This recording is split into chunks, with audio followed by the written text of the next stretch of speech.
Rise and shine! Diba, no? Okay, ngayon naman po pag-uusapan na natin ang continuation ng maternal protection in disaster. Yes. And this morning, kasama naman po natin ngayon si Cheryl Chan. Isa po siyang administrator ng Breastfeeding Pinay associated with Gentle Birth Philippines. Arugaan, lactation educator.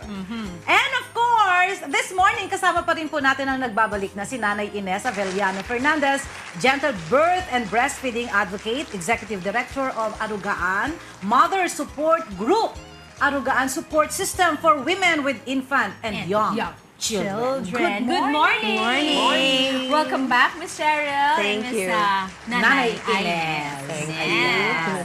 Okay, How are you bati muna guys? kayo sa inyong mga masusugid na tagahanga or syempre yung mga kamag-anak nyo, I'm sure nanonood sila ngayon. Mga mahal namin sa buhay. Yes. Yeah. Bagong kilala at matagal na. Forever kami nagpapasalamat sa inyo dahil kung wala kayo, wala rin kami dito. Good morning. And Miss Cheryl. Miss Cheryl, welcome back. Thank you, thank you.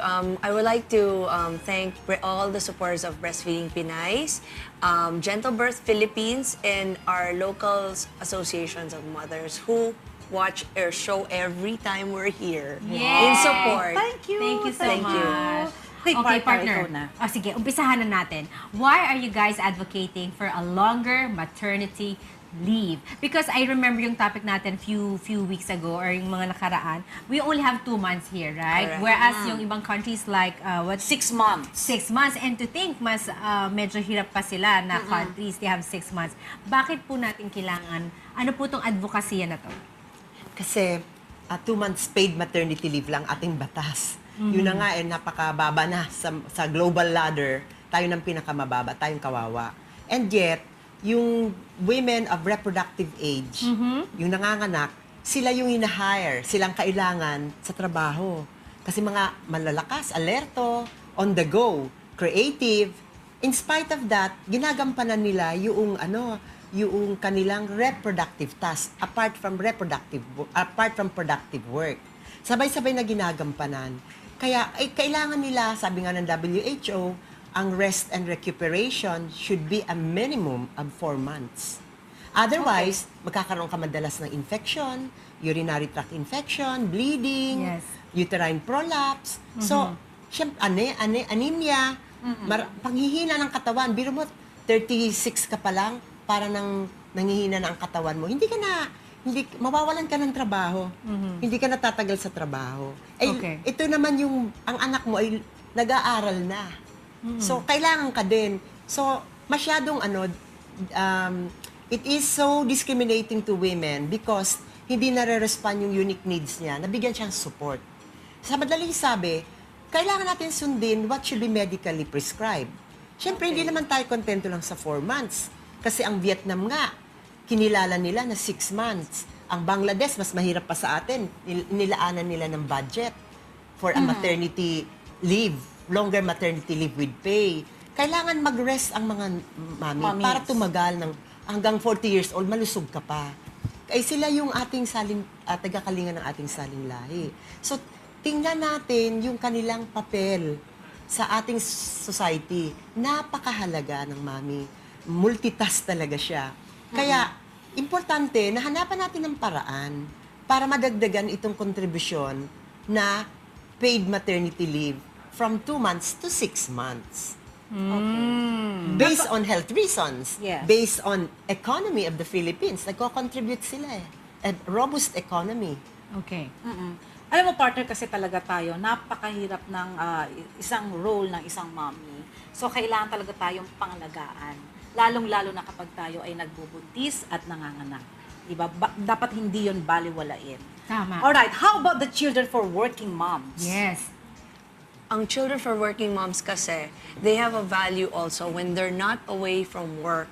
They also, expenses incur whether they work or not. So what a lot of them do is they forego their health in order to work and be productive in the community.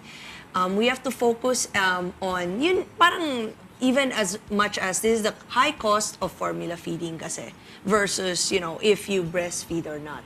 May value yan eh. Our milk, even though we're working, a lot of them pump because even ito nga sample, a 1 week this is based on Canadian study, a 1 week is equivalent to a microwave oven, a cordless phone, or a dinner for 2, and your baby eats free na minsan. These are the things that we need to make sure that our babies don't fall into the gap nga naman as per their discussion. That working moms have a value outside of work and that it is accounted for. The paid leaves and the time away from the desk of 45 minutes is sometimes not enough. Some moms even have to just stay on the desk and pump because they cannot, either they don't eat lunch na at nagpa-pump, at yun yung parang things, the quality in the end of quality of the workspace, yun yung importante, di ba? Okay. Napakahalaga kasi sa isang employer din, bigyan talaga sila ng Value. breastfeeding stations na Yes. conducive yung place. Kasi kung lalagyan ka lang ng corner o kaya pasabihin sa'yo, punta ka sa washroom, doon ka na lang mag-express ng breast milk mo. Kailangan din nila ng space. Ibig sabihin, breathing space sa tuloy-tuloy na trabaho. Ang daming ipinupush sa kanilang kota. Halimbawa, whether in factory or in office base. Okay. Haras ang mom.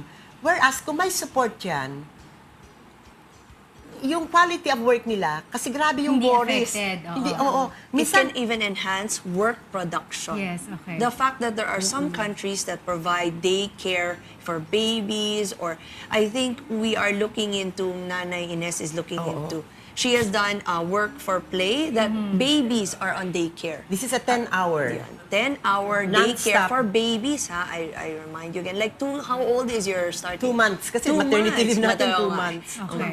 2 months. And dito, may wet nurses tayo. Okay. Ang staff namin, breastfeed the enrolled baby. They teach them For 10 values. hours. Then they eat natural foods. May learning. So kahit na 2 months old, may learning yan. Kasi sa studies natin ng early child education, ang baby, very fast ang synapses, ang learning, ang kanilang conceptualization, sights and sounds, lahat na senses activated. Ang bilis, actually, billions of synapses, ang connection, ang nagkakaroon na ng library concepts. Nagaganap yan the first 3 years of life. Okay. Ito naman po, i-discuss po na natin. Although medyo na-discuss na natin to nung nakaraan, what are the possible complications and implications of inadequate maternity protection such as shorter or longer maternity leave?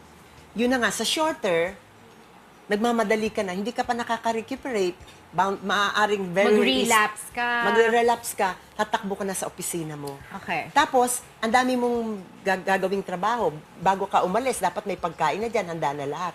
So, sa madaling sabi, natutulog ka pa lang, naggagawa ka na ng checklist. Kung wala kang pera, short ka sa budget, mangungutang ka. Eh, itong credit card na to, ubus na. sa tindahan. Okay. Kaya pag short ang maternity leave mo, iiwan mo ang baby. Nino. Yes. Whether, but sa may mga studies kami nagawa, although not in general, but there are cases, iniiwan ang baby sa kwartong sarado. 2 months old baby. 3 months old. Anong mangyayari niyan? Or, si ate na 6 years old ay nagiging Nagbabantay. nanay. Anong gagawin ng dalawang bata? Ganon. Ang daming aksidente. Pag nagtatrabaho ka naman, dahil nga formula fed yung baby mo, hindi breastfed, parati kang tumatawag sa cellphone, parati kang nagtitext. Check. Kumusta na si baby? May lagnat kanina. Yeah. So, affected talaga ang work mo. Yeah. Tapos, andyan ang employer mo, haras ka, nabubuli ka.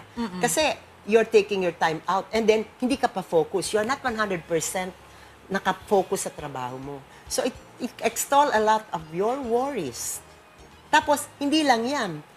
Iniisip mo yung gastos. So, in the end, you lose your job. Or in the end also, You don't give 100% also to your job. yun na nga, yung baby mo din naman, sakitin. Panay absent mo kasi, panay tinatakbo sa hospital. Yeah. So yun ang disability, yun ang negative factor. Pag longer ang maternity leave mo, masaya ka. For example, 6 months, at least natawid mo na ang 6 months exclusive breastfeeding. Your body is attuned and adjusted already, ready for work. It's different establish na yung milk supply mo, you can go into tamang kain by then. You take in solids and nag-extend that way ang breastfeeding mo. Okay, ito na po ang ating last question. What are the other support for working women such child care service? Tulad nga nito, pwede tayong to have a community-based creche. Creche is a French word usually used by UN language to make international standards. Ang creche is a daycare for babies, whole daycare.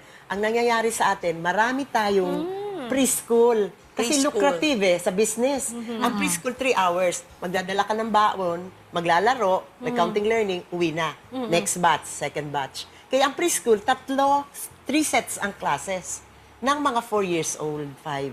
What about yung na nga 2 months old, 8 months old, toddler, tapos sabihin nila, difficult ang toddler, troublesome. Hindi totoo yan. There is no such thing.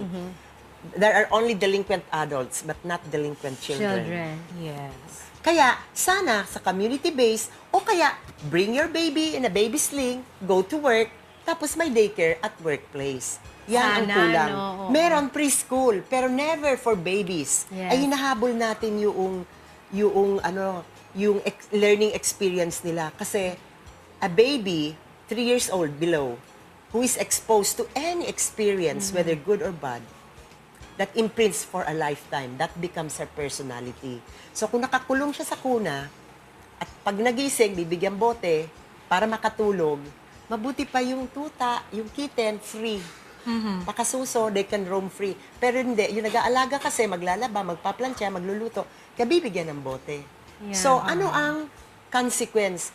Will we have a productive citizen in the future? No, Hindi. not really. Mga mahihina ang kaisipan, takutin. Mahina ang system, yeah. Oo, very Mami Ines, meron ba kayong problematic. gustong ipanawagan o ipaabot sa ating gobyerno para habaan ang lalong-lalo na yung tinatawag nating maternity From leave? 2 months to at Yes. least change the law. change Fill in the gaps. There are gaps amend in the the law. Yes, amendments. Amend the law. Kaya after this, kakausapin namin mga congresswomen Okay. para mag-legislate na tayo. Kasi Yes. para sa ating tong mga nurturers of the next And generation. future generation also. Right? Maapektuhan eh. Kasi magpuproduce tayo ng mga adults in 20 years, in 10 years, in 15 years from now, mga mahihina ang isip, Aha. hindi makaintindi, affected ang intelligence saka ang health. Health. Tapos ang daming gastos ng gobyerno sa health center treating all these illnesses na associated to formula milk feeding. And for moms, reproductive health affected. So bumibili ang gobyerno ng gamot at mga kakagamitan. Tapos kung hindi naman, tayo gagastos for our health care. Okay. So nandun yung mga social support na kailangan. Dapat sana ma-involve. Tapos ang tanong, saan ba kukunin yung karagdagan na maternity leave funds? Okay. Alright. Thank you so much, Thank you. Cheryl Chan, of course, Nanay Ines. This has been a very, very interesting topic once again. We hope we have enlightened our viewers regarding their rights. Do you have a site where viewers can reach you? Mabilis lang po. Gentle Saan po kayo Birth makikita? Philippines and Breastfeeding Pinays. And also you can Gentle write your Birth? Gentle Birth Philippines, all in Facebook. You also want to have people write to their counselors. That's most effective then to get the message across aside from having us, Yeah, Alright. that would help chat. also. That will help a lot. Okay. Thank you so much, Salamat. Ate Ines Salamat. and Miss Shirley.